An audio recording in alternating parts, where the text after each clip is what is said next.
So psychology category 3യുടെ ഒരു 20 ചോദ്യങ്ങൾ, model ചോദ്യങ്ങൾ, വളരെ ഇമ്പോർട്ടന്റ് ആയ ചോദ്യങ്ങളാണ് ഞാൻ നിങ്ങളുടെ മുന്നിൽ വെക്കുന്നത്. എന്നോട് റെസ്പോണ്ട് ചെയ്യണം കേട്ടോ. നോക്കാം. Help provided by the teacher to the learners to move beyond their current level of understanding is known as. അതായത് പഠിതാക്കളെ അവരുടെ നിലവിലെ നിലവാരത്തിൽ നിന്ന് കൂടുതൽ ഉയർന്ന നിലവാരത്തിലേക്ക് കൊണ്ടുവരാൻ വേണ്ടിയിട്ട് മറ്റൊരാൾ, അതായത് വിഷയത്തിൽ കൂടുതൽ അറിവുള്ള മറ്റൊരാൾ, മോർ നോളജബിൾ അതർ, നൽകുന്ന സപ്പോർട്ടിനെ എന്ത് വിളിക്കുന്നു എന്നാണ് നിങ്ങൾക്കറിയാം. സ്കഫോൾഡിംഗ് എന്നാണ് എന്ന് നിങ്ങൾക്കറിയാം. ഓക്കെ. പക്ഷെ ഈ സ്കഫോൾഡിംഗ് എന്നുള്ള വാക്ക് ആദ്യം ഉപയോഗിച്ചത് നമ്മുടെ വൈഗോട്സ്കിയേക്കാൾ മുമ്പ് ബ്രൂണർ ഉപയോഗിച്ചിട്ടുണ്ട്. പക്ഷെ ഇതിന്റെ ക്രെഡിറ്റ് ഗോസ് ടു വൈഗോട്സ്കി. ഈ ഹെൽപ്പ് പ്രൊവൈഡ് ചെയ്തിട്ട് പഠിതാക്കളെ കറന്റ് എബിലിറ്റി ലെവലിൽ നിന്ന് പൊട്ടൻഷ്യൽ എബിലിറ്റി ലെവലിന്റെ സമീപത്തേക്ക് കൊണ്ടുവരിക എന്നുള്ളതാണ് സ്കഫോൾഡിങ്ങിന്റെ ഉദ്ദേശം. അതോടൊപ്പം തന്നെ ഈ ZPD ലെവലിലേക്ക് കുട്ടി എത്തിക്കഴിഞ്ഞാൽ പിന്നീട് നൽകി വരുന്ന സപ്പോർട്ട് പിൻവലിക്കുക എന്നുള്ളതും ഇതിന്റെ ലക്ഷ്യമാണ്. അപ്പൊ പരീക്ഷയ്ക്ക് നിങ്ങളോട് ഇങ്ങനെ ചോദിക്കണമെന്നില്ല. Which of the following is a consequence of, അല്ലെങ്കിൽ ഡയറക്റ്റ് ഫീച്ചർ ഓഫ് സ്കഫോൾഡിങ്. അപ്പൊ അങ്ങനെ ഓപ്പൺ എൻഡഡ് ആയിട്ടുള്ള ചോദ്യങ്ങൾ നിങ്ങളോട് ചോദിക്കാം. അപ്പോ ഒരു കുട്ടിക്ക് നമ്മൾ നിലവിലെ നിലവാരത്തിൽ നിന്ന് കൂടുതൽ ഉയർന്ന നിലവാരത്തിലേക്ക് എത്താൻ സഹായിക്കുകയും ആ നിലവാരത്തിൽ അവൻ എത്തിക്കഴിഞ്ഞാൽ പിന്നെ അതുവരെ നൽകി വന്ന സപ്പോർട്ട് പിൻവലിക്കുകയും ചെയ്യുക, ഇത് രണ്ടും സ്കഫോൾഡിങ്ങിന്റെ ഭാഗമാണ്. നിങ്ങളിൽ പലരും ഒന്ന് മാത്രമായിരിക്കും എന്നാണ് കരുതിയിട്ടുണ്ടാവുക. ഈ രണ്ടാമത്തെ കൂടെ പറയാൻ വേണ്ടിയിട്ടാണ് ഞാൻ ഇത്രയും പറഞ്ഞത്. ഓക്കെ. പിന്നെ വൈഗോട്സ്കിയെ കുറിച്ച് നിങ്ങൾ മനസ്സിലാക്കേണ്ടത് ഒരു റഷ്യൻ ഡെവലപ്മെന്റൽ സൈക്കോളജിസ്റ്റ് ആണ്. അദ്ദേഹത്തിന്റെ അഭിപ്രായത്തിൽ 3 തരം ഭാഷണങ്ങളുണ്ട്. സാമൂഹ്യ ഭാഷണം, ആത്മഭാഷണം, അതേപോലെ തന്നെ സ്വകാര്യ ഭാഷണം. ഇങ്ങനെ തരത്തിലുള്ള 3 ഭാഷണങ്ങളുണ്ട്. പിന്നെ ഇദ്ദേഹം അവതരിപ്പിച്ച ഏറ്റവും ഫേമസ് ആയ ഒരു കാര്യമാണ് speechless thought and thoughtless speech. എന്ന് വെച്ചാല് സ്പീച്ച്ലെസ് തോട്ട് എന്ന് വെച്ചാൽ ഭാഷാരഹിത ചിന്ത, തോട്ട്ലെസ് സ്പീച്ച് എന്ന് വെച്ചാൽ ചിന്താരഹിത ഭാഷ. അപ്പൊ ഭാഷാരഹിത ചിന്ത, ചിന്താരഹിത ഭാഷ എന്നിങ്ങനെയുള്ള 2 ആശയങ്ങൾ മുന്നോട്ട് വെച്ചത് വൈഗോട്സ്കിയാണ്. പലരും കേട്ടിരിക്കും. ഇവിടെ പറയുന്നുണ്ട് speechless thought and thoughtless speech. Okay. അതെങ്ങനെയാ സംഭവിക്കുന്നത് എന്ന് വെച്ചാല് വൈഗോട്സ്കി പറയുന്നു, അതായത് വികസനവും പഠനവും ഒരുമിച്ചല്ല സംഭവിക്കുന്നത്. അതവിടെ കേട്ടെ.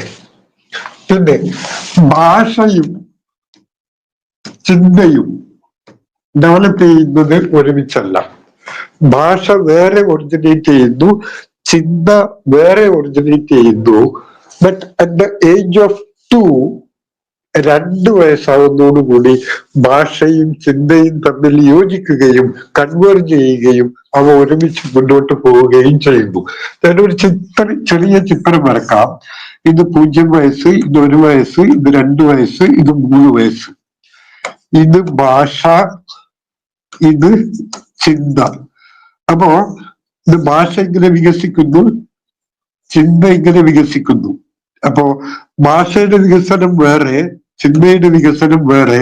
But the age of 2, both language and thought meets together and they go together എന്നാണ് പറയുന്നത്. അപ്പൊ അതുവരെയുള്ള ഈ ഘട്ടത്തിൽ ചിന്താരഹിത ഭാഷയും ഉണ്ടാകുന്നു, ഇവിടെ ഭാഷാരഹിത ചിന്തയും ഉണ്ടാകുന്നു. മനസ്സിലായില്ലേ? അപ്പൊ ഈ 2 ആശയം ഇദ്ദേഹത്തിന്റെ ആണ്. പിന്നെ അറിവ് ഒരു സാമൂഹ്യ ഉൽപ്പന്നമാണ് എന്നുള്ളതാണ് വൈഗോട്സ്കിയുടെ മറ്റൊരു പ്രധാനപ്പെട്ട ഇത്. ഇന്ന് നമ്മുടെ ക്ലാസ് മുറികളിൽ പ്രായോഗികമാക്കി നടത്തിക്കൊണ്ടുവരുന്നത് 3 കാര്യങ്ങളാണ്. ഒന്ന് വൈഗോട്സ്കിയുടെ സോഷ്യൽ കൺസ്ട്രക്റ്റിവിസം, 2 ഗാർഡ്നറുടെ മൾട്ടിപ്പിൾ ഇന്റലിജൻസ്, 3 ഭാഷാ സമഗ്രത ദർശനം, അതായത് ദ ഹോൾ ലാംഗ്വേജ് ഫിലോസഫി അല്ലെങ്കിൽ സമഗ്ര ഭാഷാ സമീപനം. അപ്പൊ ഇത്രയും കാര്യം നിങ്ങൾ വൈഗോട്സ്കിയെ കുറിച്ച് മനസ്സിലാക്കുക. I'm going to the next question.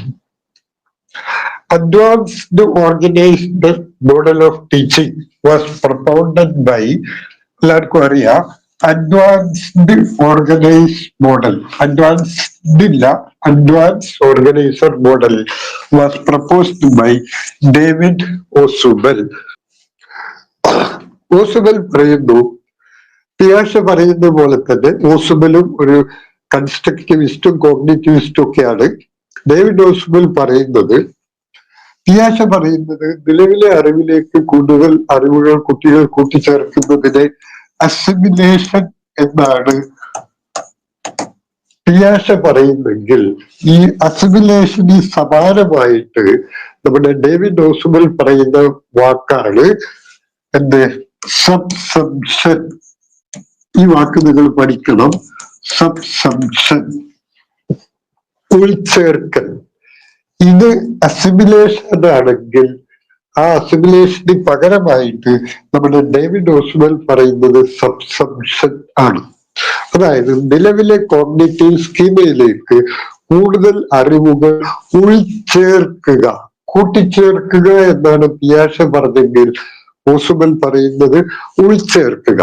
അങ്ങനെ കൂടുതൽ അറിവുകൾ ഉൾച്ചേർക്കുന്ന പ്രക്രിയക്ക് അദ്ദേഹം പറയുന്നത് സബ്സംഷൻ തിയറി എന്നാണ്. അപ്പൊ ഇദ്ദേഹത്തിന്റെ തിയറി പല തരത്തിൽ അറിയപ്പെടുന്നുണ്ട്.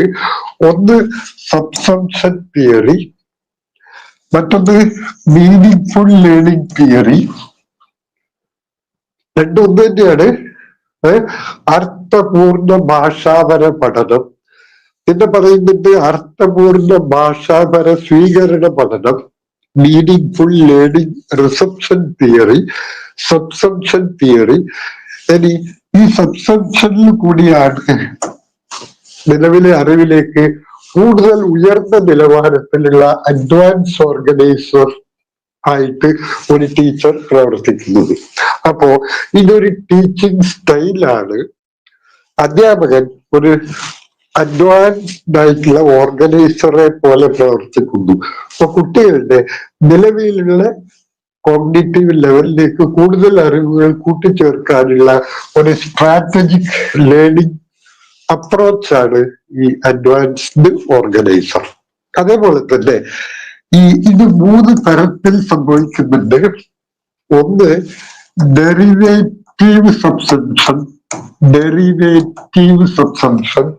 മറ്റൊന്ന് കോറിലേറ്റീവ് സബ്സംഷൻ, മറ്റൊന്ന് combination subsumption.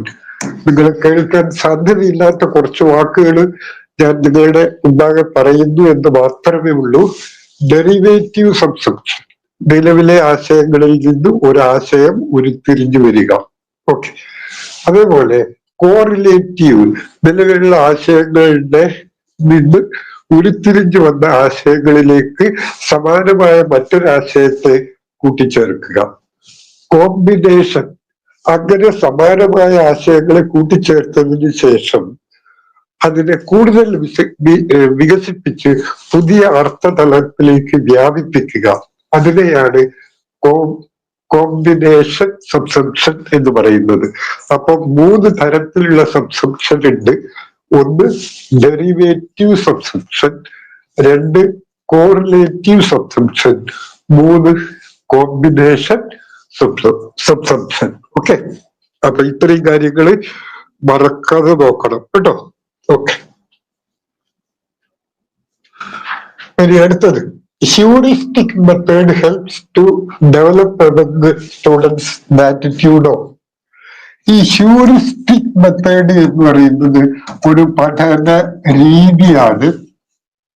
Heuristic method Henry Edward Armstrong മുന്നോട്ട് വെച്ച രീതിയാണ് ഹ്യൂറിസ്റ്റിക് മെത്തേഡ്. ആരാണ്? Henry Edward Armstrong.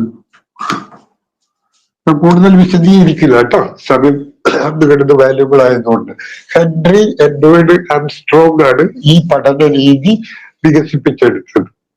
അപ്പോ ഹ്യൂറിസ്റ്റിക് എന്നുള്ള വാക്കിന് തന്നെ അർത്ഥം അന്വേഷണം എന്നാണ്. അപ്പൊ ഹ്യൂറിസ്റ്റിക് മെത്തേഡിൽ കൂടി കുട്ടികൾ ഒരു ശാസ്ത്രജ്ഞനെ പോലെ എന്ത് ചെയ്യുന്നു? ഒരു ആറ്റിറ്റ്യൂഡ് ഡെവലപ്പ് ചെയ്യുന്നു. എന്ത് ആറ്റിറ്റ്യൂഡ് ഡെവലപ്പ് ചെയ്യുന്നു? Attitude of discovery. ഓക്കെ, അപ്പൊ the question മൊത്തത്തിൽ നോക്കുക.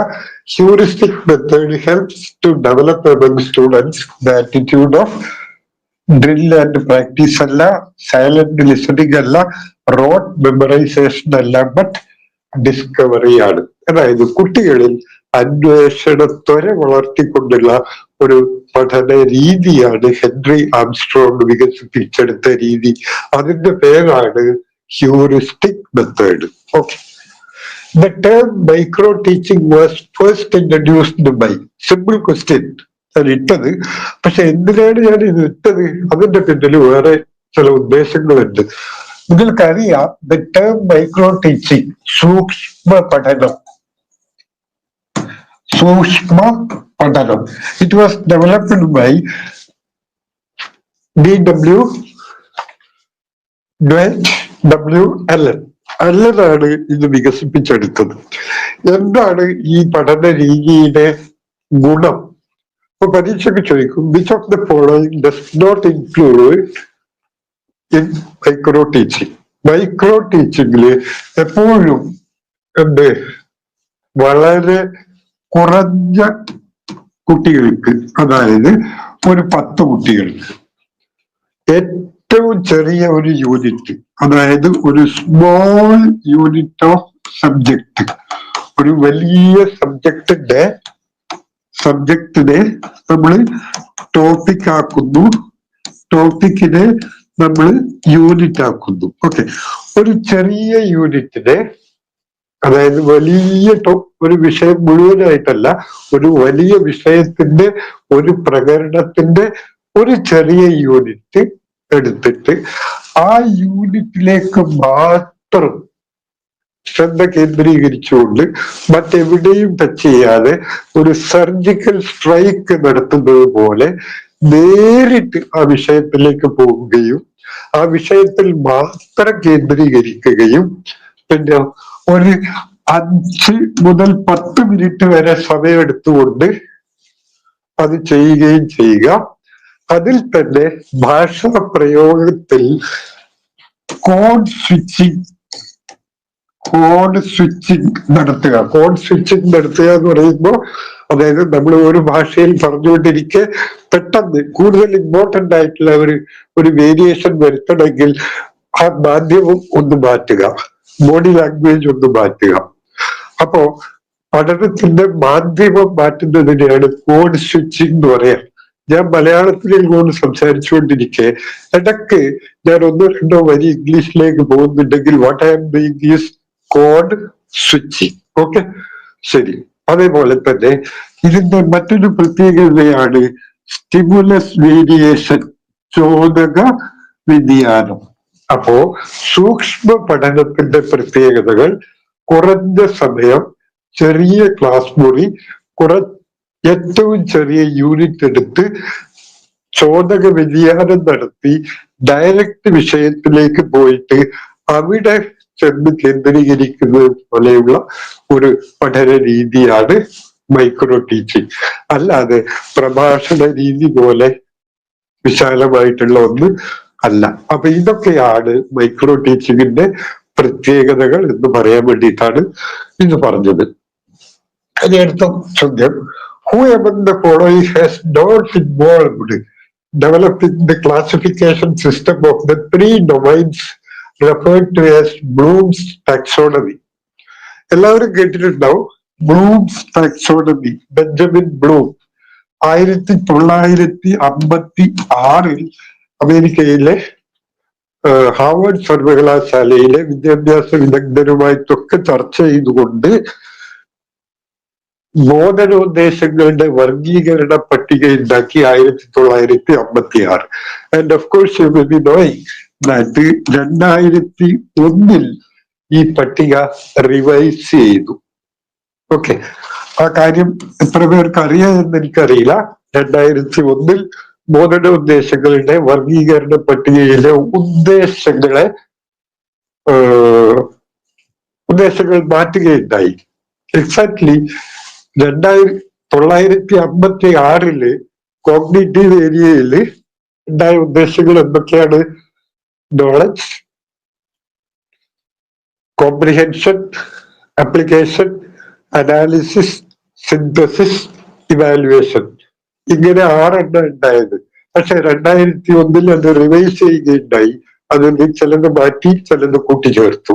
ഓക്കെ, അതും പരീക്ഷയ്ക്ക് ചോദിക്കാവുന്നതാണ്. ഞാൻ അതിൽ ഉൾപ്പെടുത്തിയിട്ടുണ്ട്. ഇവിടെ വരുന്നത്, അതായത് ഈ ബ്ലൂംസ് ടാക്സോണമിയായി ബന്ധപ്പെട്ട പല പേരുകളുണ്ട്.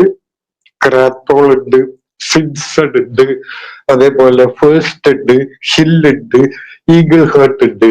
But A.S. Deal is not an academician who is associated with Bloom's taxonomy in 1956.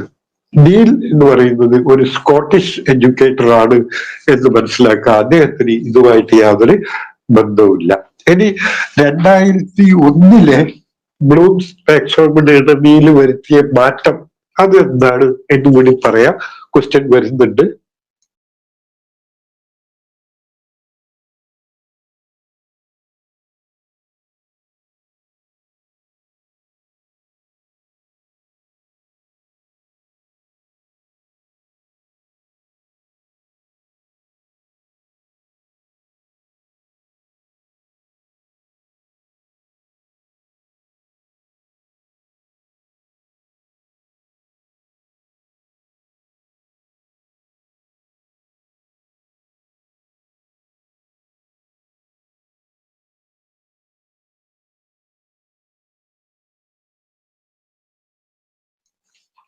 അടുത്തത്, which among the following objectives will be attained when the students create work on one's own after reading?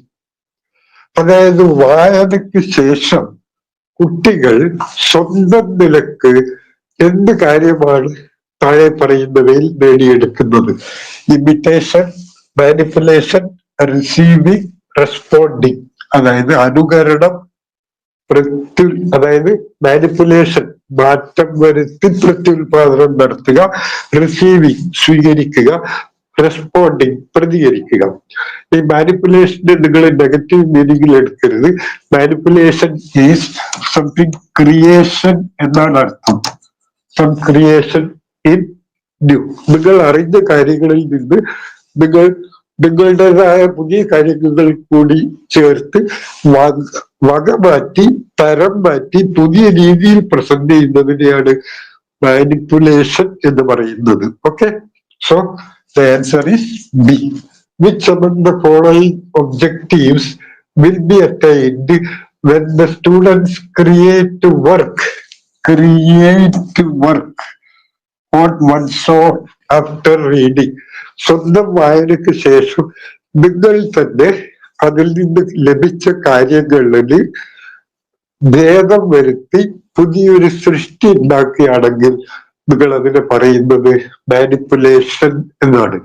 MT 2-ാം ഊഴത്തിൽ ചെയ്തത് മഹാഭാരതത്തിലെ ഭീമൻ എന്ന കഥാപാത്രത്തെ manipulate ചെയ്യാണ് ചെയ്തത്.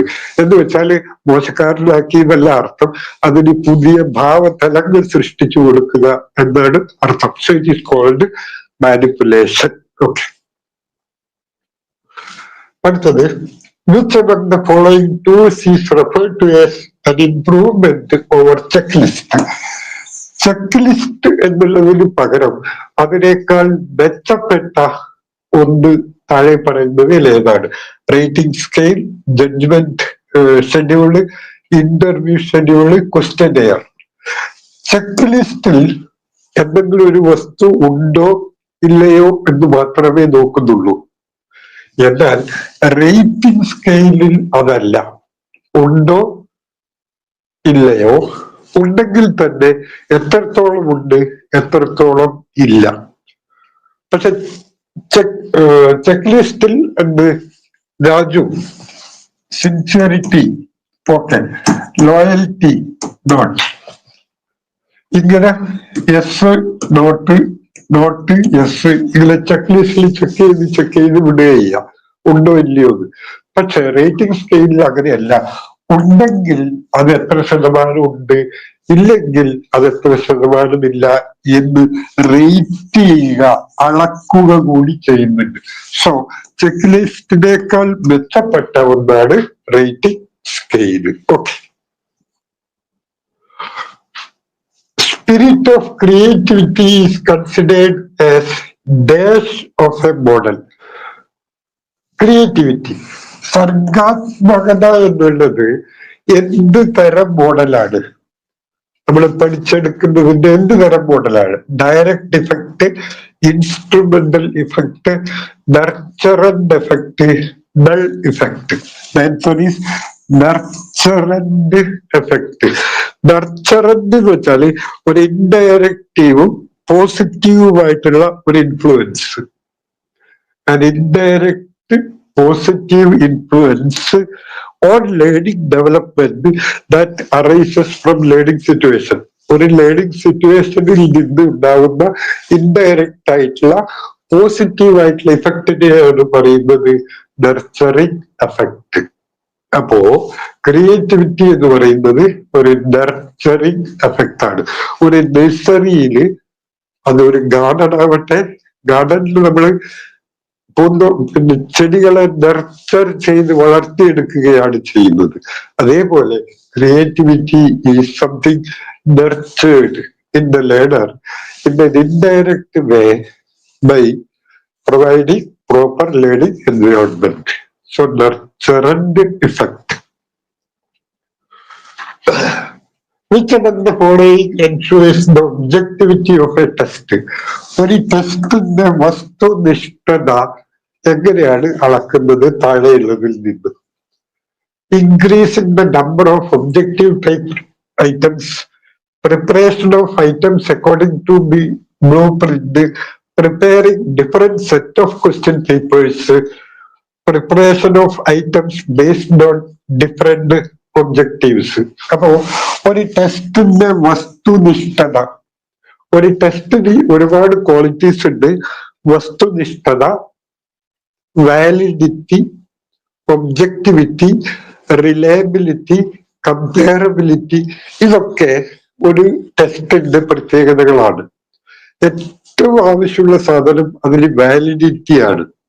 Validity means നമ്മൾ എന്താണോ test ചെയ്യാൻ ഉദ്ദേശിച്ചത് അത് തന്നെയാണ് ടെസ്റ്റ് ചെയ്യപ്പെട്ടത് എന്ന് ഉറപ്പുവരുത്തുമ്പോഴാണ് നമ്മൾ പറയുന്നത് ദ ടെസ്റ്റ് ഈസ് വാലിഡ്. ഞാൻ എന്റെ ബ്ലഡ് കൊടുത്തിട്ട് ഇതിൽ ഗ്ലൂക്കോസിന്റെ അളവ് പരിശോധിക്കാൻ പറഞ്ഞാൽ അവർ ഇതിൽ ഹിമോഗ്ലോബിന്റെ അളവാണ് പരിശോധിക്കുന്നെങ്കിൽ നോട്ട് എ വാലിഡ് ടെസ്റ്റ്. അതുപോലെ തന്നെ രണ്ട് ടെസ്റ്റുകൾ തമ്മിൽ നടത്തിയാൽ കമ്പയർ ചെയ്യാൻ വേണ്ടി പറ്റണം. കഴിഞ്ഞ പ്രാവശ്യത്തെ കേട്ടിട്ട് ടെസ്റ്റ് ഈസി ആയിരുന്നു, അതുകൊണ്ട് ഏറ്റവും നിലവാരം കുറഞ്ഞ കുട്ടികൾ പാസ്സായി. എന്നാൽ ഇപ്രാവശ്യത്തെ കേട്ട ടെസ്റ്റ് സ്റ്റാൻഡേർഡ് ഹൈ ആയിരുന്നു, അതുകൊണ്ട് നല്ലോണം പഠിച്ച കുട്ടികൾക്ക് പോലും പാസ്സാവാൻ പറ്റില്ല. That means both test cannot be compared. ഒന്ന് വേറെ മറ്റത് വേറെ. ഇപ്പൊ കമ്പയറബിലിറ്റി ഉണ്ടാവണം. ഇവിടെ വസ്തുനിഷ്ഠത ഉണ്ടാവണമെങ്കിൽ കൂടുതൽ ഒബ്ജക്റ്റീവ് ടൈപ്പ് ക്വസ്റ്റ്യൻസ് ഉണ്ടാവണം. എസ് എ ടൈപ്പ് ക്വസ്റ്റ്യൻസും ഷോർട്ട് ആൻസർ ടൈപ്പ് ക്വസ്റ്റ്യൻസും ഉണ്ടാവുന്നതിന് പകരം കൂടുതൽ ഒബ്ജക്റ്റീവ് ടൈപ്പ് ക്വസ്റ്റ്യൻസ് ഉണ്ടായാൽ മാത്രമേ നമുക്ക് ഒരു ചോദ്യത്തിന്റെ ഒബ്ജക്റ്റിവിറ്റി അളന്നെടുക്കാൻ വേണ്ടി പറ്റൂ. അടുത്തത്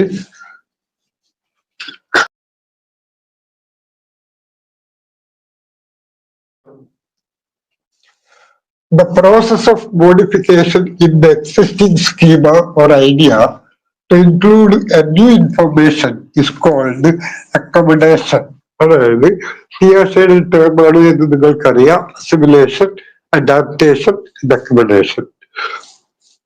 പിയാഷ പറയുന്നത് ഓരോ കുട്ടിയും ജനിച്ചു വീഴുന്നത് ഓരോ യൂണിറ്റ് ഓഫ് സ്കീമയോട് കൂടിയിട്ടാണ്. ആ സ്കീമയിൽ നിന്ന് പുതിയ പുതിയ അറിവുകൾ കൂട്ടിച്ചേർത്ത് സ്കീമ എൻലാർജ് ചെയ്യാണ് കുട്ടികൾ ചെയ്യുന്നത്. ഓക്കെ, അപ്പൊ അങ്ങനെ വരുമ്പോ പുതിയ സാഹചര്യങ്ങളുമായി കുട്ടികൾക്ക് ബന്ധപ്പെടേണ്ടി വരും, നേരിടേണ്ടി വരും. ഓക്കെ, അങ്ങനെ വരുമ്പോൾ പല അഡാപ്റ്റേഷൻ പ്രോബ്ലം ഉണ്ടാവും, മാൽ അഡാപ്റ്റേഷൻ നടക്കും. അപ്പൊ എന്ത് ചെയ്യണം? ആ അഡാപ്റ്റേഷൻ പരിഹരിച്ചിട്ട് വേണം പുതിയ സ്കീമയെ നമുക്ക് അസിമുലേറ്റ് ചെയ്യാൻ. അങ്ങനെ അസിമുലേറ്റ് ചെയ്ത സ്കീമയെ നിലവിലെ എക്സിസ്റ്റിംഗ് സ്കീമയിലേക്ക് കൂട്ടിച്ചേർക്കണം. അങ്ങനെ കൂട്ടിച്ചേർക്കുമ്പോൾ നിലവിലെ സ്കീമയിൽ ചില മാറ്റങ്ങൾ ഉണ്ടാവും. ഉദാഹരണത്തിന് നിങ്ങളുടെ വസ്ത്രം വെക്കുന്ന ഷെൽഫില് കുറെ വസ്ത്രമുണ്ട്. പിന്നീട് നിങ്ങൾ കുറെ വസ്ത്രവും കൂടി അതിലേക്ക് കൂട്ടിച്ചേർക്കണമെങ്കിൽ അവിടെ നിലവിലുള്ള വസ്ത്രത്തെ ഒന്നിങ്ങോട്ട് മാറ്റണം, അല്ലെങ്കിൽ ഒന്ന് അങ്ങോട്ട് മാറ്റണം, അല്ലെങ്കിൽ ഒന്ന് ഒതുക്കി വെക്കണം. So to get more place in the shelf to accommodate more dresses there. അതേപോലെ നിലവിലെ സ്കീമയിൽ മാറ്റം വരുത്തിയാൽ മാത്രമേ പുതിയ അറിവുകളെ കൂട്ടിച്ചേർക്കാൻ പറ്റൂ. അങ്ങനെ കൂട്ടിച്ചേർക്കുമ്പോൾ നിലവിലെ സ്കീമയിൽ വരുന്ന മാറ്റത്തെയാണ് നമ്മൾ അക്കോമഡേഷൻ എന്ന് പറയുന്നത്, സംസ്ഥാപനം എന്ന് പറയുന്നത്. മനസ്സിലായില്ലേ? ഓക്കെ, അത് ഇതൊക്കെ പറഞ്ഞു തരാൻ വേണ്ടിയിട്ടാണ് ഈ ക്വസ്റ്റ്യൻ ഇട്ട്, അല്ലാണ്ട് നിങ്ങൾക്ക് അറിയാത്തോണ്ടല്ല. അടുത്തത്, who is the chief component of concept attainment model? അറിയാം, ആശയ സമ്പാദന മോഡൽ, കൺസെപ്റ്റ് അറ്റൈൻമെന്റ് മോഡൽ ആരുടേതാണ്? നമുക്കറിയാം, ബ്രൂണറുടേതാണ് ആശയ സമ്പാദന മാതൃക. പക്ഷെ ഞാനിത് ചോദിക്കാൻ കാരണമുണ്ട്. ബ്രൂണറുടെ അഭിപ്രായത്തിൽ ഒരു ആശയത്തിന് എന്തൊക്കെ ഉണ്ടായിരിക്കണം എന്ന് അദ്ദേഹം പറയുന്നുണ്ട്. ഒരാശയത്തിന് അതിനൊരു ഉദ്ദേശം ഉണ്ടാവണം. കുട്ടിക്ക് ആശയം മനസ്സിലാക്കി എടുക്കണമെങ്കിൽ ഒരു ഉദ്ദേശം ഉണ്ടാവണം. അതിന് ആദ്യം ടീച്ചർ എന്ത് ചെയ്യണം? Teacher should explain the concept. Teacher should explain the concept. So this is the first step. Explain the concept. Then to test whether the student has comprehended it or not. കുട്ടികൾക്ക് ആ ആശയം മനസ്സിലായോ എന്ന് നോക്കണം. എന്നിട്ട് മനസ്സിലായെങ്കിൽ മനസ്സിലാക്കാൻ അവരെടുത്ത തോട്ട് പ്രോസസ് എന്താണ് എന്ന് നോക്കണം. തെറ്റായ തോട്ട് പ്രോസസ്സിൽ കൂടിയാണ് ശരിയായ കാര്യം മനസ്സിലാക്കിയതെങ്കിലും അത് തെറ്റായിട്ടാണ് കണക്കാക്കും. നിങ്ങൾ കറക്കി കുത്തിയാലും ഉത്തരം ശരിയായേക്കാം, പക്ഷെ അത് ശരിയായ പഠനം അല്ല. അതാണ് ശരിയായ ഉത്തരത്തിലേക്ക് കുട്ടി എത്തിച്ചേർന്നു എന്ന് തന്നെ വെക്കാം. എങ്കിലും ശരിയായ നിരീക്ഷണത്തിലേക്ക് എത്തിച്ചേർന്നാലും അത് തെറ്റായ തോട്ട് പ്രോസസ് വഴിയാണെങ്കിൽ അത് ആശയ സമ്പാദന മേഖലയുടെ ഒരു പ്രൊസീജിയറിന്റെ ഉള്ളിൽ പെടുന്ന കാര്യമല്ല. എന്നിട്ട് അവസാനം explain the educational value of the concept. അപ്പൊ കൺസെപ്റ്റ് അറ്റൈൻമെന്റ് മോഡൽ കൂടി ബ്രൂണർ ഉദ്ദേശിക്കുന്നത് 4 കാര്യങ്ങളാണ്. ഒന്ന്, explain the concept. 2, whether the students have comprehended it or not. If comprehended, what is the thought process behind that? And finally, to explain the educational value of the concept. ഇതാണ് അതിന്റെ purpose. ഇനി ഒരാശയത്തിന് 5 തലങ്ങളുണ്ട് എന്നാണ് അദ്ദേഹം പറയുന്നത്. ഇതൊക്കെ പറയാൻ വേണ്ടിയിട്ടാണ് ഇത് ചോദിച്ചത്, അല്ലാതെ ആശയ സമ്പാദന മേഖല ബ്രോഡറാണ് എന്ന് നിങ്ങൾക്കറിയാം, എനിക്ക് യാതൊരു സംശയമില്ല. ഓക്കെ, അപ്പോ 5 കാര്യങ്ങൾ വേണം ഒരാശയത്തിന്. ഒന്ന്, ഒരാശയത്തിന് ആദ്യം അതിന്റെ പേര് വേണം, ആശയത്തിന്റെ പേര്. 2, ആ ആശയത്തിന്റെ ഉദാഹരണങ്ങൾ, അതായത് എക്സംപ്ലേഴ്സ്, എക്സംപ്ലർ എന്ന് പറഞ്ഞ ഉദാഹരണങ്ങൾ.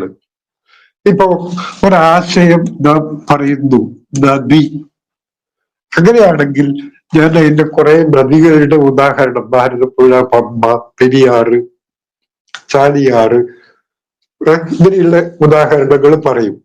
പക്ഷെ അങ്ങനെ പറയുന്ന ഉദാഹരണങ്ങളില് ചിലത് വേണ്ടതായിരിക്കണം, ചിലത് വേണ്ടാത്തതായിരിക്കണം. സോ ആശയത്തിന്റെ ഉദാഹരണങ്ങൾ അവതരിപ്പിക്കുമ്പോൾ അധ്യാപകൻ സ്വീകരിക്കേണ്ട ഒരു മാർഗം, സ്വീകരിക്കേണ്ട രീതി വേണ്ടതും വേണ്ടാത്തതുമായ ആശയങ്ങൾ അവതരിപ്പിക്കണം. എങ്കിൽ മാത്രമേ കുട്ടികൾക്ക് വർഗീകരിക്കാനും സാമാന്യവൽക്കരിക്കാനും പറ്റൂ. സോ വർഗീകരണം, ക്ലാസിഫിക്കേഷൻ ആൻഡ് സാമാന്യവൽക്കരണം, ജനറലൈസേഷൻ, ഇത് രണ്ടും കൺസെപ്റ്റ് അറ്റൈൻമെന്റ് മോഡലിന്റെ പ്രത്യേകതകളാണ്. ഓക്കെ, അപ്പോ ഞാൻ നദിയെ കുറിച്ച് പറയുമ്പോൾ ഞാൻ പറയും ഭാരതപ്പുഴ, പമ്പ, പെരിയാറ്, ചന്ദ്രഗിരിപ്പുഴ, അഷ്ടമുടിക്കായൽ, വേമ്പനാട്ട് കായൽ. അപ്പൊ ഈ നദിയോടൊപ്പം അപ്പൊ നിങ്ങൾക്ക് പെട്ടെന്ന് സ്ട്രൈക്ക് ചെയ്യും ഇതൊക്കെ പുഴകളും നദികളും ഒക്കെയാണ്, പക്ഷെ അഷ്ടമുടി കായലാണല്ലോ എന്ന്. അപ്പൊ കായലും നദിയും തമ്മിലുള്ള വർഗീകരണത്തിനുള്ള ഒരു സാധ്യത അവിടെ കിട്ടുന്നു. അപ്പോ when you present examples or rather exemplars, നിങ്ങൾ എന്ത് ചെയ്തിരിക്കണം, നിങ്ങൾ അതിന്റെ വേണ്ടതും വേണ്ടാത്തതുമായ കാര്യങ്ങൾ നൽകണം. മൂന്ന്, അങ്ങനെ ചെയ്യുമ്പോൾ അതിന്റെ ആ ആശയത്തിന്റെ വർഗീകരണത്തിന് വേണ്ട അതിന്റെ സവിശേഷത കണക്കാക്കണം, പിന്നെ ആ സവിശേഷതയുടെ മൂല്യം കണക്കാക്കണം, ഒടുവിൽ ആ സവിശേഷതയുടെ നിയമം കണക്കാക്കണം. സോ പേര്, ഉദാഹരണം, സവിശേഷതകളുടെ മൂല്യം, വേണ്ടതും വേണ്ടാത്തതുമായ ഉദാഹരണങ്ങള്, ഒടുവിൽ ആശയത്തിന്റെ നിയമം. ഇത്രയും കാര്യങ്ങള് ഒരാശയത്തിന് ഉണ്ടായിരിക്കണം. എങ്കിൽ മാത്രമേ ആ ആശയത്തെ നാം ഉൾക്കൊണ്ടു എന്ന് പറയാൻ വേണ്ടി പറ്റൂ. ഇതാണ് ബ്രൂണർ പറഞ്ഞ കൺസെപ്റ്റ് അറ്റൈൻമെന്റ് മോഡൽ. അടുത്തത്, which is true with regards to revised Bloom's taxonomy. അതായത് റിവൈസ്ഡ് ബ്ലൂംസ് ടാക്സോണമി പറഞ്ഞാല് 2001 ബോധനോദ്ദേശങ്ങളുടെ വർഗീകരണ പട്ടികയിൽ മാറ്റം വരുത്തിയത്. എത്ര പേർക്ക് അറിയാത്? റിവൈസ്ഡ് ബ്ലൂംസ് ടാക്സോണമി, അതായത് ഒറിജിനൽ ടാക്സോണമിയില് 1956 കോഗ്നിറ്റീവ് ഡൊമൈനി വൈജ്ഞാനിക മേഖലക്ക് 6 വകഭേദങ്ങളുണ്ട്. 1 knowledge, 2 comprehension, 3 application, 4 analysis, 5 synthesis, 6 evaluation. ഇതാണ് 1956 ഒറിജിനൽ ടാക്സോണമിയിലെ കാര്യങ്ങൾ. ശ്രദ്ധിക്കുക, ഇതൊക്കെ നൗൺ ഫോമിലാണ് ഉള്ളത്, നാമമാണ് ഇതൊക്കെ. നോളജ്, കോംപ്രിഹെൻഷൻ അറിവ്, കോംപ്രിഹെൻഷൻ ആശയഗ്രഹണം, അപ്ലിക്കേഷൻ പ്രയോഗം, അനാലിസിസ് വിശകലനം, സിന്തസിസ് ഉദ്ഗ്രഥനം, ഇവാലുവേഷൻ വിലയിരുത്തൽ. ഇതാണ് ഒറിജിനൽ ടാക്സോണമിയിലുള്ളത്. ബട്ട് വെൻ കംസ് ടു 2001 ടാക്സോണമിയില് അതെല്ലാം ക്രിയാരൂപത്തിലാണ് പറഞ്ഞത്. ഓക്കെ, അതായത് ഈ നോളജിന് പറയുന്നത് റിമംബറിങ്, പിന്നെ കോംപ്രിഹെൻഷന് പറയുന്നത് അണ്ടർസ്റ്റാൻഡിങ്, വെർബിലാണ് അണ്ടർസ്റ്റാൻഡിങ്ങില്. പിന്നെ അപ്ലിക്കേഷന് പറയുന്നത് അപ്ലൈയിങ്, അനാലിസിസിന് പറയുന്നത് അനലൈസിങ്. പിന്നെ ഈ സിന്തസിസ് എന്നുള്ളത് മാറ്റി, അതവിടെ നിന്ന് എടുത്തു കളഞ്ഞു. എന്നിട്ട് ഇവാലുവേഷനെ ഇവിടത്തേക്ക് കയറ്റി, ഇവാലുവേറ്റിംഗ്, എന്നിട്ട് സിന്തസിസ് എടുത്തു കളഞ്ഞു, എന്നിട്ട് ഒന്ന് പുതിയത് കൂട്ടിച്ചേർത്തു, that is creating. So according to reversed taxonomy എന്താണ് ബോധനോദ്ദേശങ്ങളുടെ വർഗീകരണ പട്ടികയിലെ ക്രമം എല്ലാവരും ഒന്ന് പറയാൻ പറ്റുമോ നോക്കുക. അതായത് remembering, understanding, applying, analysing, evaluating and creating. മനസ്സിലായില്ലേ? ഈ ക്രിയേഷനാണ് വളരെയധികം ഇമ്പോർട്ടൻസ് കൊടുത്തത്. സിന്തസിസിൽ കൂടി മാത്രമേ ക്രിയേറ്റ് ചെയ്യാൻ പറ്റൂ, അത് വേറെ കാര്യം. ബട്ട് സിന്തസിസിന്റെ ഒഴിവാക്കി. സോ ഇവിടെ ഉത്തരം നോക്കിക്കഴിഞ്ഞാൽ remembering, understanding, applying, analysing, evaluating and creating. C will be the answer. ഞാൻ പുതിയ പുതിയ ചോദ്യ മാതൃകകളെ ഒന്ന് പരിചയപ്പെടുത്തുക മാത്രമാണ് ചെയ്യുന്നത് കേട്ടോ. ഓക്കെ, അടുത്ത ചോദ്യം. Two factor theory of intelligence is associated with, നമുക്കറിയാം ടു ഫാക്ടർ തിയറി സ്പിയർമാൻ. ഇത് പറയാൻ വേണ്ടിയിട്ടല്ല ഞാൻ പറഞ്ഞത്. ഇതില് ജി ഫാക്ടറും ഉണ്ട്, എസ് ഫാക്ടറും ഉണ്ട്. ജി ഫാക്ടർ എന്ന് പറഞ്ഞ പൊതുഘടകം, എസ് ഫാക്ടർ എന്ന് വെച്ചാൽ സവിശേഷ ഘടകം. അതായത് നിങ്ങൾക്ക് കമ്പ്യൂട്ടർ ഓപ്പറേറ്റ് ചെയ്യാൻ അറിയാം, അങ്ങനെയാണെങ്കിൽ നിങ്ങൾക്ക് പൊതുവായൊരു ബുദ്ധിയും കമ്പ്യൂട്ടർ ഓപ്പറേറ്റ് ചെയ്യാനുള്ള സവിശേഷമായ സ്പെസിഫിക് ആയിട്ടുള്ള ഒരു ബുദ്ധിയും വേണം. അതിന് അദ്ദേഹം പറഞ്ഞത് S1 ആണ്. നിങ്ങൾക്ക് വീണ വായിക്കാൻ അറിയെങ്കിൽ അത് S2 ആണ്. ഓക്കെ, നിങ്ങൾക്ക് നൃത്തം ചെയ്യാൻ അറിയാമെങ്കിൽ അത് S3 ആണ്. അങ്ങനെ സ്പെസിഫിക് ഫാക്ടറികളുടെ എണ്ണം ഇൻഡെഫിനിറ്റ് ആണ്. ഒരാൾക്ക് അയാളുടെ കഴിവിനനുസരിച്ച് ഇൻഡെഫിനിറ്റ് ആണ്. പൊതുഘടകം ജന്മന കിട്ടുന്നതാണ്, അത് ഒന്ന് മാത്രമേ ഉള്ളൂ. സോ ഒരാളുടെ ടോട്ടൽ ബുദ്ധിശക്തി എന്ന് പറയുന്നത് G plus S1 plus S2 plus S3 plus S4 indefinite. ഇതാണ് ശരിയായ ഒരു ഫോർമുല അതിന്റെ. ഇനി അതൊന്നുമല്ല, ഈ ബുദ്ധിക്ക് രണ്ട് തരം തിയറികളുണ്ട്. ഒന്ന് ബുദ്ധിയുടെ കോഗ്നിറ്റീവ് സിദ്ധാന്തങ്ങള്, മറ്റൊന്ന് ബുദ്ധിയുടെ factor theories. So the whole intelligent theories are divided into two parts. ഒന്ന് കോഗ്നിറ്റീവ് തിയറി, മറ്റൊന്ന് ഫാക്ടർ തിയറി. സ്പിയർമാൻ്റെത് ഫാക്ടർ തിയറിയാണ്. തേഴ്സ്റ്റന്റെ സംഘഘടക സിദ്ധാന്തം, ഘടകം, factor തിയറിയാണ്.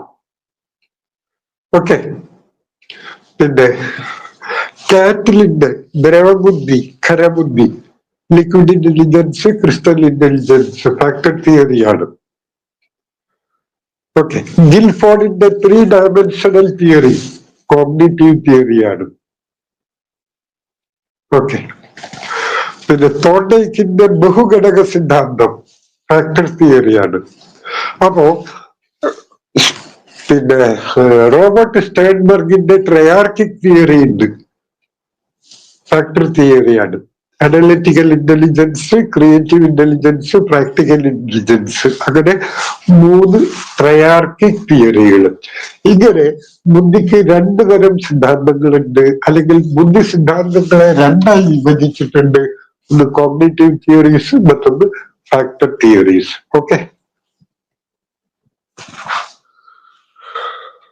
sorry, which one of the following statements are correct about micro teaching?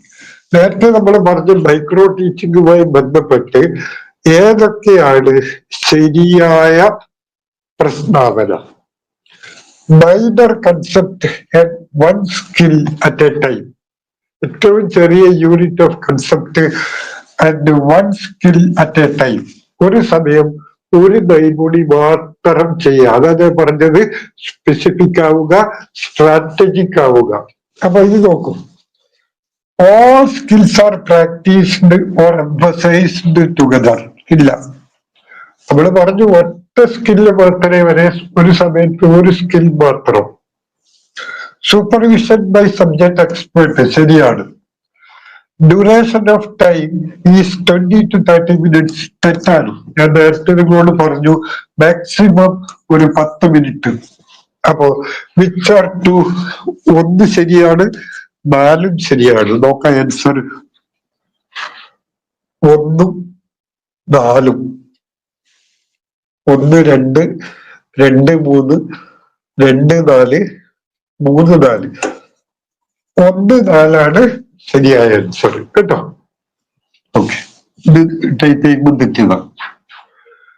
The foundational stage of NEP 2020 is a single curricular and pedagogical phase which comprises 5 years of flexible multi-level play and activity-based learning for children of the age.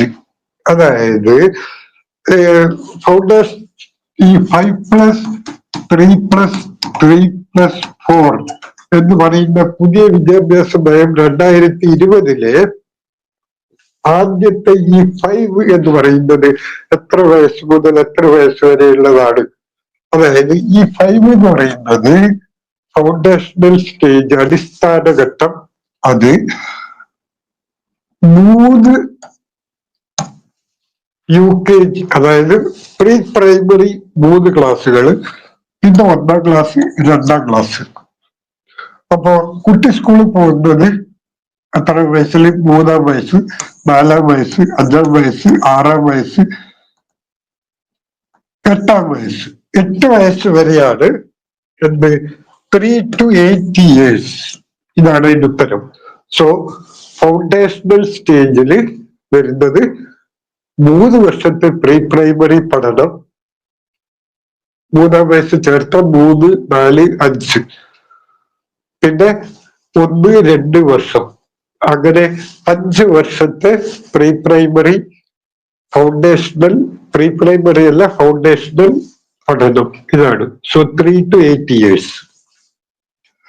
ഇതുമായി ബന്ധപ്പെട്ട കുറെ കാര്യങ്ങൾ നിങ്ങൾ പഠിക്കാറുണ്ട്, കുറെ abbreviation പഠിക്കാറുണ്ട്. പരക്ക്, അതേപോലെ stars, ഇതൊക്കെ നിങ്ങൾ നോക്കി പഠിക്കാൻ പറ്റുമെങ്കിൽ പഠിച്ചോളൂ. ഞാനൊരു സൂചന തന്നു എന്ന് മാത്രമേ ഉള്ളൂ. അതായത് പരക്ക് എന്ന് വെച്ച് കഴിഞ്ഞാല് പരീക്ഷകളെ നോക്കി നടത്താൻ വേണ്ടിയിട്ടുള്ള ഒരു സെപ്പറേറ്റ് ബോഡിയാണ്. Performance assessment review and analysis of knowledge as holistic development.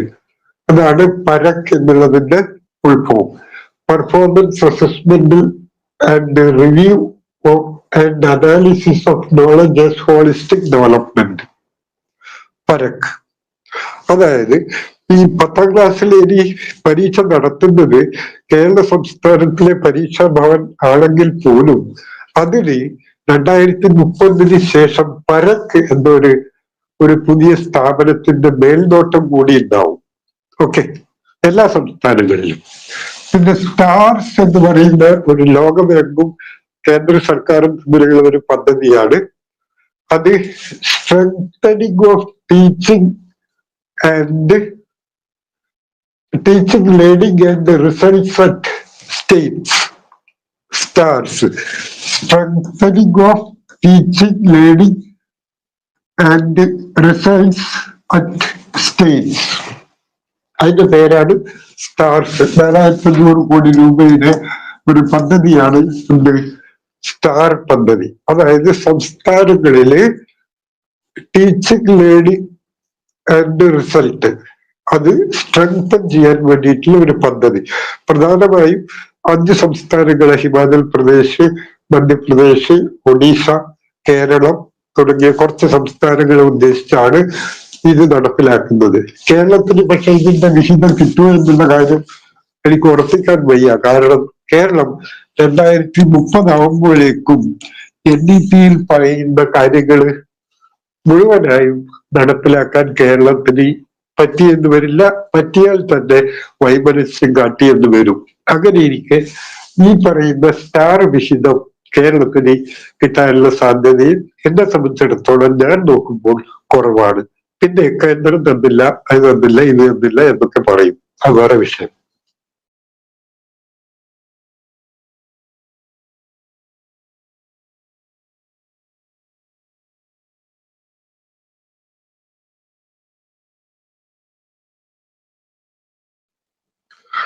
അടുത്തത്, who developed picture word inductive model of teaching? Picture word inductive model of teaching, അതായത് എമിലി കോൾഹോൺ എന്ന് പറയുന്ന ഒരാള് 1996 ഡെവലപ്പ് ചെയ്തതാണ്. കുട്ടികളിൽ വൊക്കാബുലറി ഡെവലപ്പ് ചെയ്യാൻ വേണ്ടി പിക്ചർ കാണിക്കുക, എന്നിട്ട് വേർഡ് കാണിക്കുക. നമ്മള് ചെറിയ കുട്ടികൾക്കൊക്കെ ചെറിയ പുസ്തകങ്ങളില്ലേ, പാരറ്റ്, കാരറ്റ്, റാബിറ്റ്, എലിഫന്റ്, ക്രോ, ഓരോ വേർഡ് കാണിച്ചു കൊടുത്തുകൊണ്ട് ഓരോ ചിഹ്നവും ഓരോ പക്ഷിയുടെ പേരും ഓരോ ജീവിയുടെ പേരും ഓരോ ഒബ്ജക്റ്റിന്റെ പേരും കാണിച്ചു കൊടുത്ത് അതിൽ സ്റ്റാർട്ട് ചെയ്യുന്ന ലെറ്ററും പറഞ്ഞു കൊടുത്തിട്ട് കുട്ടിയെ കൊണ്ട് കൺസെപ്റ്റ് മനസ്സിലാക്കിപ്പിച്ചു കൊടുക്കുക, ഒബ്ജക്റ്റ് മനസ്സിലാക്കിപ്പിച്ചു കൊടുക്കുക. അതിനെയാണ് picture word inductive model of teaching എന്ന് പറയുന്നത്. ചെറിയ ക്ലാസ്സിലേക്കുള്ളതാണ്. ഡെവലപ്പ് ചെയ്യുന്നത് എമിലി കോൾഹൺ ആണ്. Okay. And dash is a mental representation of linguistic rules which constitute the all internalized grammar. Internalized grammar എന്ന് വെച്ചാല് ഭാഷാ നിയമങ്ങളുടെ ഒരു മാനസിക പ്രതിബിംബം. ഭാഷാ നിയമങ്ങളുടെ ഒരു മാനസിക പ്രതിബിംബം. ഭാഷാ നിയമങ്ങളെ കുറിച്ച് ഒരു വ്യക്തിയുടെ മനസ്സിൽ ഉണ്ടാവുന്ന ചില സിംബോളിക് ആയിട്ടുള്ള പ്രതിബിംബങ്ങൾ ഉണ്ടാവും. ഇപ്പോ കേരളത്തിൽ നമ്മൾ മലയാളം ഭാഷ പഠിക്കുമ്പോൾ കർത്താവ്, കർമ്മം, ക്രിയ എന്ന് പറയുമ്പോൾ തന്നെ ഒരു ഭാഷാ നിയമത്തിന്റെ ഒരു പ്രതിബിംബം മനസ്സിൽ ഓട്ടോമാറ്റിക് ആയിട്ട് ഡെവലപ്പ് ചെയ്യാണ്. അപ്പോ dash is the mental representation of the linguistic rules which constitutes the internalized grammar. നമ്മൾ മനസ്സിലാക്കി വെച്ച ഗ്രാമറിന്റെ ഒരു മാനസിക പ്രാതിനിധ്യം, അതിനെ വിളിക്കുന്ന പേരാണ് കോമ്പിറ്റൻസ്. ഇങ്ങനെ വായിക്കുക, competence is mental representation of linguistic rules which constitute the internalized grammar. ആന്തരികവൽക്കരിക്കപ്പെട്ട ഭാഷാ വ്യാകരണ നിയമങ്ങളുടെ മാനസിക പ്രതിബിംബത്തെ നമ്മൾ വിളിക്കുന്നതാണ് ഭാഷാ കഴിവുകൾ എന്ന്. പ്രത്യേകിച്ച് നോം ചോംസ്കിയാണ് ഇത്തരത്തിലുള്ള ഒരു വാക്ക് മുന്നോട്ട് വെച്ചത്. Okay, Noam Chomsky. അടുത്തത്, the studies provide data from different points of time and enable to construct a reliable SLA profile of individual learner. SLA profile. What is SLA profile? SLA എന്ന് വെച്ചാല് സ്ട്രാറ്റജിക്, കേൾക്കാൻ സാധ്യത കുറവാണ് നിങ്ങള്, strategic learning assessment.